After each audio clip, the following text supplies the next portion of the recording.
Because we've never had, it's only been in the last 30 years that we've had the opportunity to see what female dominant large institutions would look like, right? That's historically unprecedented.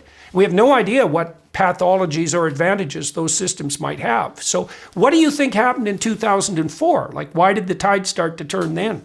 So my there's other data series that we can see changing. So political donations shifting towards the Democrats, for example, around roughly the same time. Now, political donations come for people who are highly educated, relatively well off, for example.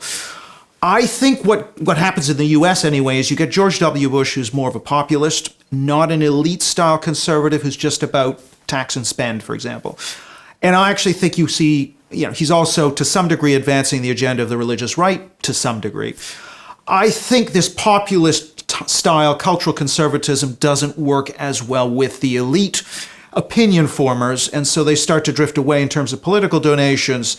And the if you like the kind of background, the ambient noise, the mood music that is coming through the elite institutions, the schools, the culture, just starts to turn against Republicans and conservatism, for example. So I actually think women are they kind of reflect what is the dominant ethos in a society, or at least the prestige ethos in a society. So if we actually swung the ethos against wokeism, I think women would be in the forefront of that.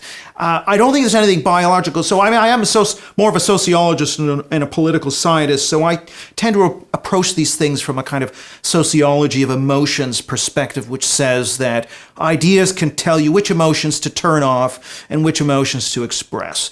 And now, of course, that's refracted through things like gender.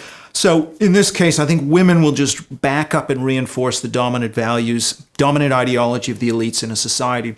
So I'm not as convinced. Why the elites? Why do you think it's okay? Why would women specifically back up the dominant ideology of the elites?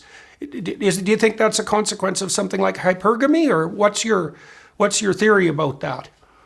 Because it's weird, if they're also standing up for the underdogs, is it that they accept the elite differentiation of who's an underdog and who's a power monger, and then why is that associated with youth, let's say, with women?